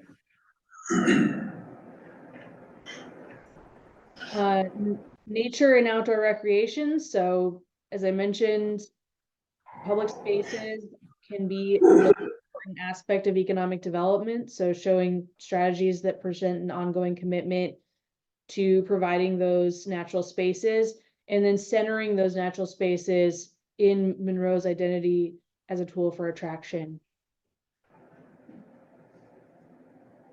And then lastly, the economic development planning process itself is another thing that we've identified. So looking at strategies and methods for conducting economic development that are strategic, effective, and prioritize equity. So that includes things like maintaining economic development data, providing very clear direction on how those strategies and policies result in inclusive and equitable outcomes. Same with showing how locations and funding and actions are prioritized for equity. And then maintaining robust and ongoing communication with businesses in Monroe. So those are sort of an overview of the high level themes and some of our in progress thoughts on the kind of strategies that come out of those. And I think as next, I think we'll be working with Katie and the Economic Development Advisory Board to develop economic development element and the specific goals, strategies, and actions therein. Kate, do you want to talk just a little bit about that? There's a new economic development, there's a person who's going to be working closely with you, Michaela, on this. Well, actually, I got clarification, as I mentioned earlier this evening. Our city administrator has really been leading the effort on EDAB, and she will be coordinating actually with Amy Bright, who's one of our planners. So at some point, we are working on, we are now coordinated, I'll put it that way. So there is a timeline for these projects to be reviewed at EDAB, and they will funnel into coming back to you as well as Planning Commission. So the next thing that I know all of us are really interested in is the draft chapter and the draft goals and policies. The work plan for the Economic Development Advisory Board includes looking at policies. What was that term she used today on? There's something about the SWOT or the. SWOT analysis. SWOT. Yes, yes. Strengths, weaknesses, opportunities, and Threats. Right. Yeah, and so that in the timeline will be coming forward quickly to EDAP, and then again, it will funnel back through Planning Commission. I think we'll have the ability to come back to this group one more time. Yeah. So that's that. I did want to bring up completely related to everything we're talking about tonight. We in our department are trying to hire a couple of positions, and a person that we were hoping to interview actually pulled out yesterday because after looking at our housing market, they realized that they couldn't afford housing here. And so it ties into the whole economic development conversation and affordable housing. And, you know, we're just one company that's trying to hire. So it's all interrelated. There's a new business coming here from Ballard, Card Kingdom, with 250 employees, I believe. Will be all relocated to Monroe, and they're having trouble finding affordable housing in Monroe. Yeah, they have to move in 2 weeks. Where are they located? Gonna be next to in Frylands Boulevard area, the commercial Industrial area? Yeah, between like the Rock Church and what is that, Big Box. Okay, yeah. So it's all interrelated. Yeah. Well, and so from an economic development standpoint, so we have an existing market analysis that we're working through. So we probably will not, some of the themes that Michaela covered are from that, and then actually taking the next steps. So we'll get that out to you, once it's been reviewed and revised. We'll probably won't present that specifically at this meeting, but it'll be for your information. But as Kate said, the themes that Michaela presented, those start to translate into goals and policies that we'll want to get back to you for that economic development element as well with EDAP and others. So we have a full schedule coming up for the next couple meetings. Any questions at all for Michaela? If I can jump back to slides if there's anything that popped up, James.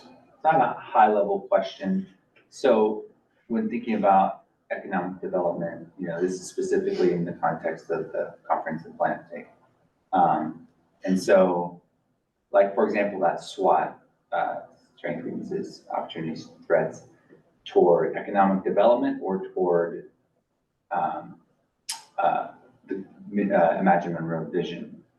Because I'm just wondering, it can be easy to say, oh, well, like, this could be really good for economic development, but it might take away from a different part of the vision. And so, like, an example might be a business that's a huge corporation might be a really good source of income, state stability, and that might be a good thing for the city, but it also might hinder other parts of the vision. And so I'm just wondering, when you're looking at the economic development aspect of things, how often or like in what way is the bigger vision kind of worked into that process? Yeah, I'm not sure if, is that something you all talked about when she brought Deborah up? No, I was really focused on schedule. That's my big concern these days. But I mean, I'll answering that would be the same for every element in the comp plan. Exactly. That's the concept of the guiding principles, is that all of those policies should be consistent with what we're saying in the guiding principles, which is why it's at the beginning of the comp plan. So anything that any of the elements would go through that kind of analysis. Analysis may be kind of wrong, but that's the lens. I mean, that's the way you want to be evaluating it. So whether it's economic development or housing or transportation or any of them. So each element has to be consistent with it, but also has to be consistent with all the other elements, correct? Yeah.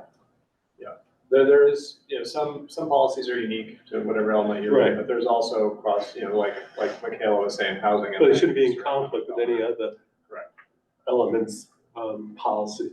Correct. It might be a unicorn within that element. Yeah. All right, anything else for Michaela? Thank you. Thank you, Michaela, appreciate it. Thank you. Thank you all. All right. Well, let's, we have just a few minutes left. Kate, do you want to say, or? No, I'm good. All Thank right. you. So I want to just remind you all on the next steps.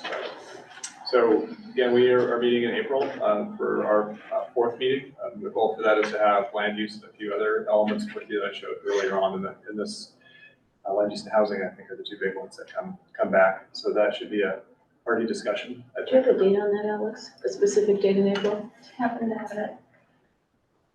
I know we sent out the reserve the dates a long time ago. It was a while ago, that's why I'm asking.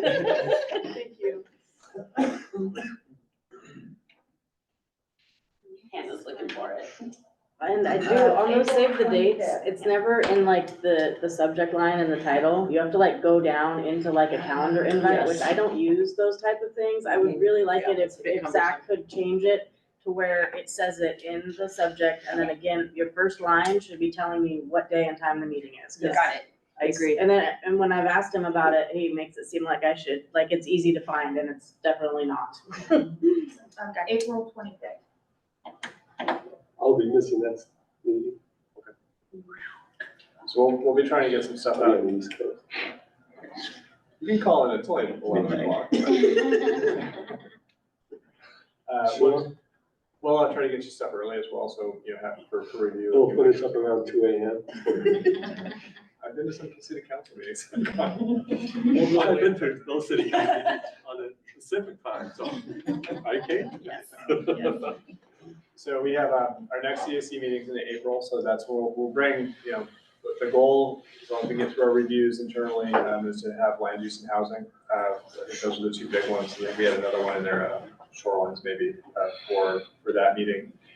And then, we'll have comments there, and then during that time, Kate and Lance and MIG, for some meetings, will be presenting and providing updates to Planning Commission as well. We have some scheduled city council work sessions, I believe, peppered in or within that as well too, to make sure everybody's on the same page for that.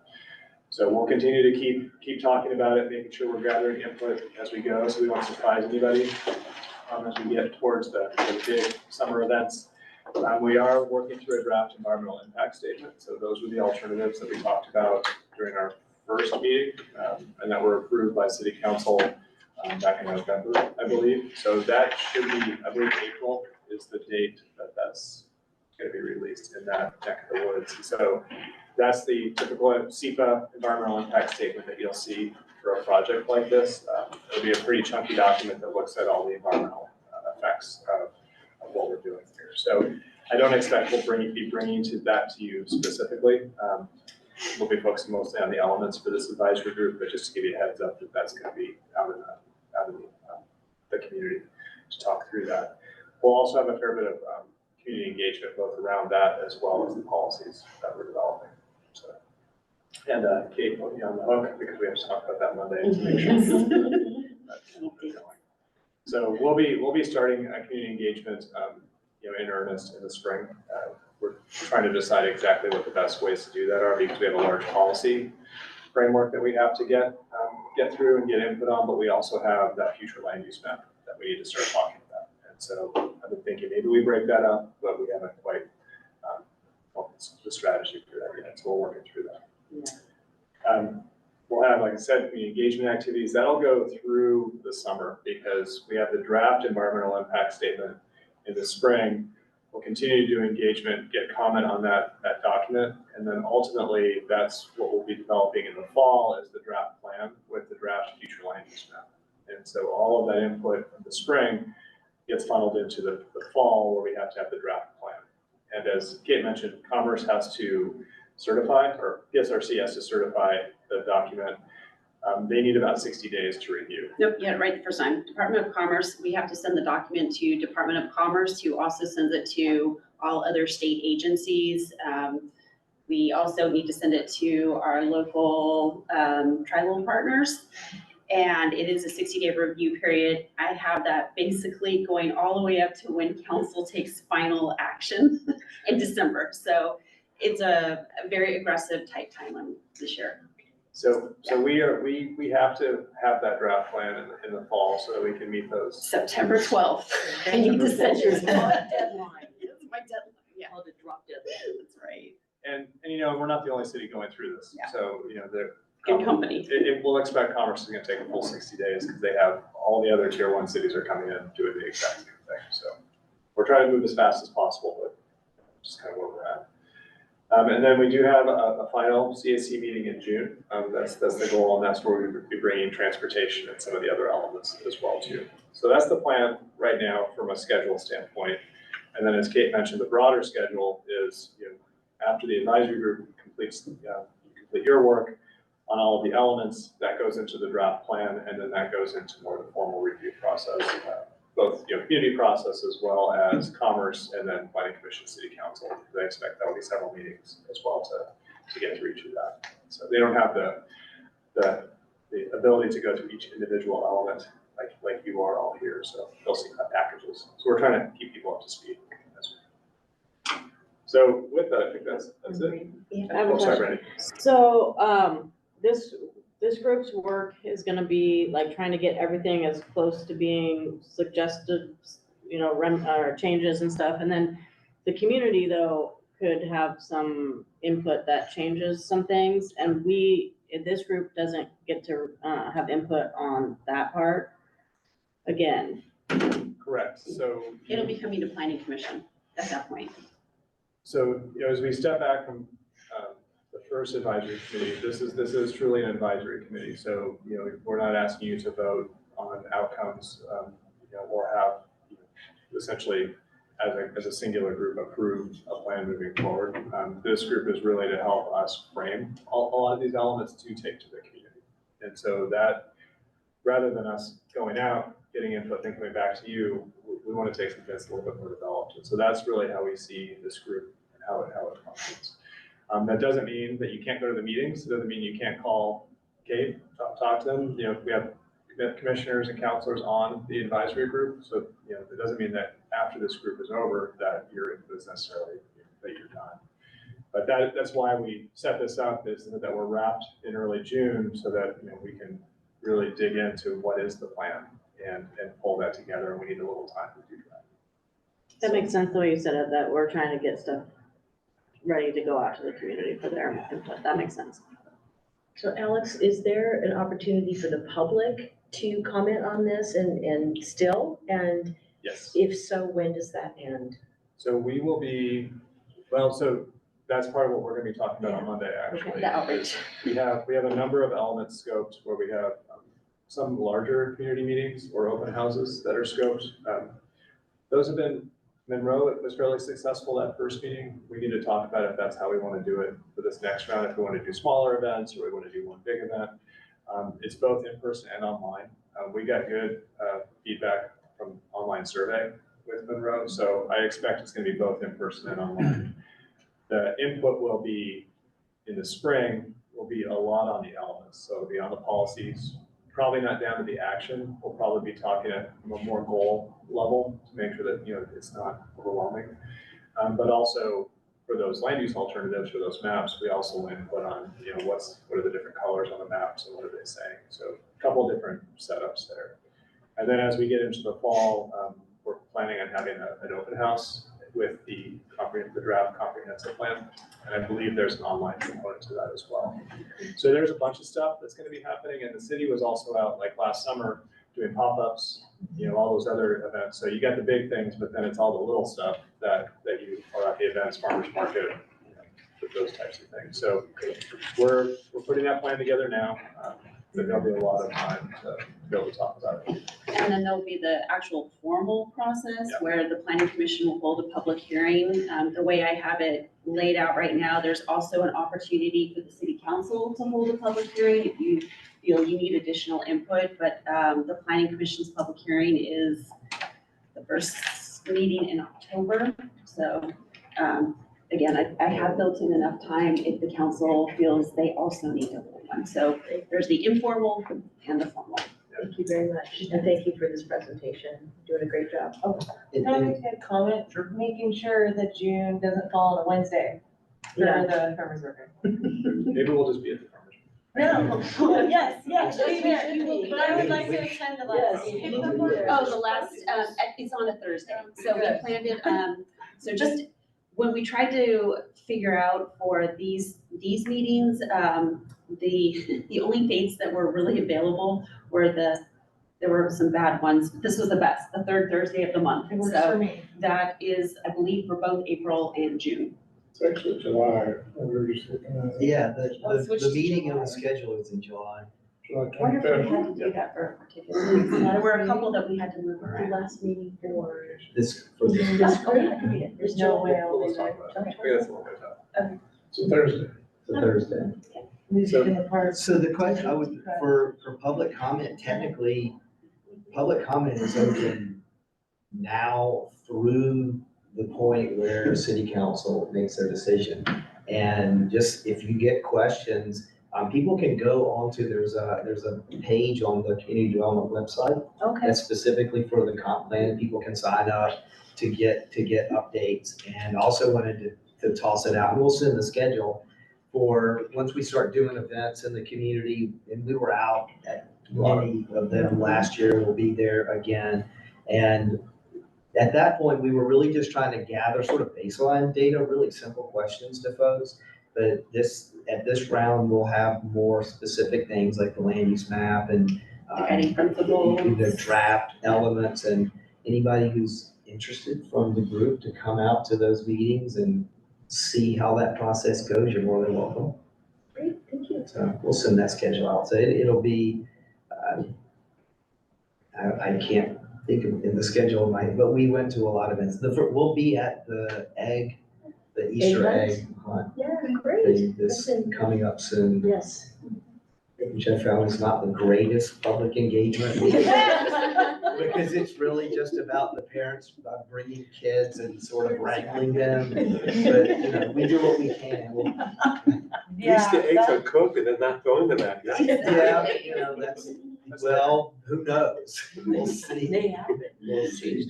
That's great though. Yeah, that's a huge event. That brings a lot of people. Yeah. So that's great.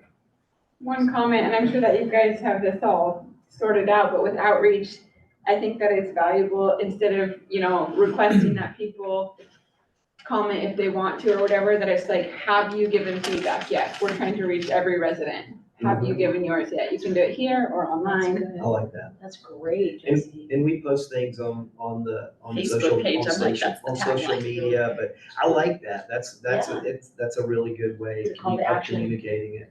But the other Because thing even is, for myself, sometimes I'll be like, oh, well, who is this, who are you trying to reach out to? Because I don't know if I'm appropriate or whatever, but it's like, okay, if you're trying to get everybody, then sure, I'll give my feedback, whatever. to make sure people understand that even though you gave feedback, this is a new round. Right. Yes, Because, I already gave feedback last summer, Yeah. yes, yes, 3 or yes. 4 times. Or maybe they changed their mind. Yeah. But, to let them know that it's not just a one hit, Yes.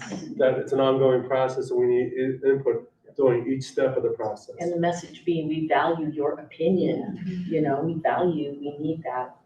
That We- makes this a living, breathing, representative document. Although it might be okay to let them think it's the only time they have to do it. Oh, yeah. You don't want them to be overwhelmed, like, oh, you're gonna keep asking for more. I was just thinking that, those were already gay. Oh, yeah, true. Although there's other ways too, like I thought our school sessions were really successful. Up at the high Those school, again, yeah. Because this is deliberative democracy in action, and you see that, I think, and then they tell their parents, and so, timing some of those things to do it, I think that's one reason why I want to get out in the spring with something, so that we get them before they take off to wherever they go.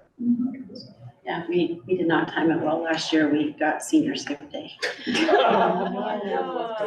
ones that we got, they were in it. Oh, they're smart kids. Well, we talked about us being ambassadors and maybe us having those cards that have the scan logo or whatever, or the website, and then each of us having a stack of cards and everywhere we're going, or her at the farmer's market, actually not just having a booth at the farmer's market, but walking around at the farmer's market and handing them out and saying, hey, we're looking for your input instead of being passive and just sitting at the booth.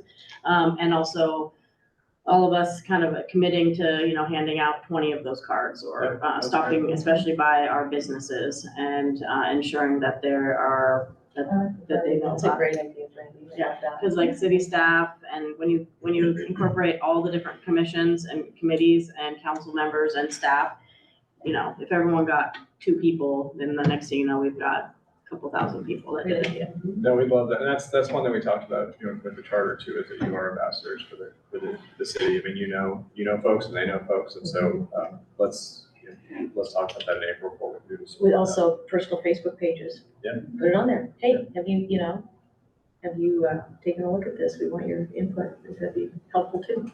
Personally, make it part of our ask of others. So, yeah. So it's 9:01. Okay, good timing. Thank you. I just want to thank you all for the time tonight. Really, the homework for you is to look at the guiding principles by next Friday, which is the 8th, right?